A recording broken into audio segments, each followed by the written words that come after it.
মালা নিজের পানির পাত্র খুলে শেষ ফোঁটা পানিটুকু ঢেলে দেয় গাছের গোড়ায়। শুকনো ডাল কেঁপে ওঠে, সবুজ পাতা গজায়, গাছটি আবার প্রাণ ফিরে পায়।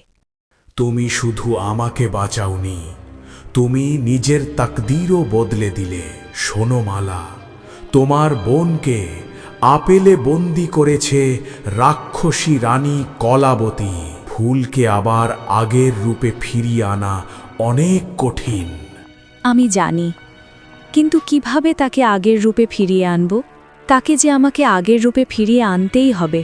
আমি মাকে কথা দিয়ে এসেছি, যতই কঠিন পথ হোক, আমাকে আমার বোন ভুলকে আগের রূপে ফিরিয়ে আনবই।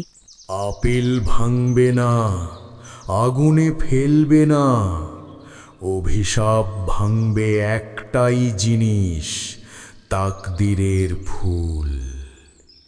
সে ফুল আছে পাতালপুরের দরজার কাছে, যেখানে আলো আর অন্ধকার মিশে যায়।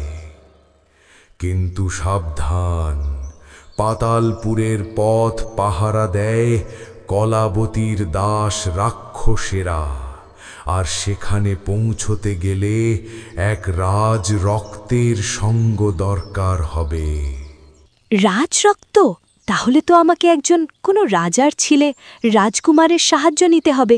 কিন্তু আমি এখনো রাজার সন্তান কোথায় পাব? এই রাজার সন্তান ছাড়া পাতালপুরের দরজা খোলে না।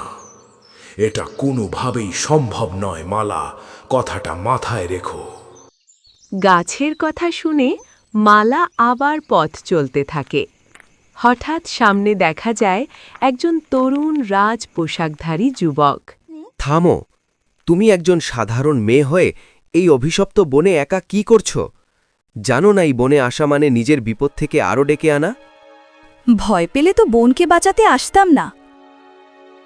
তোমার বোনকে বাঁচাতে আসতে না মানে? আসলে কি হয়েছে আমাকে একটু খুলে বলো। আমি আরিয়ান, এই রাজ্যের রাজপুত্র। তুমি এখানে কেন?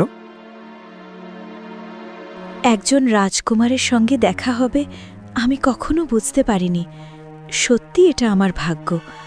আসলে আমার বোনকে একজন রাজকুমারের সাহায্য ছাড়া কোনো মতেই আগের উপর ফিরে আনতে পারবো না।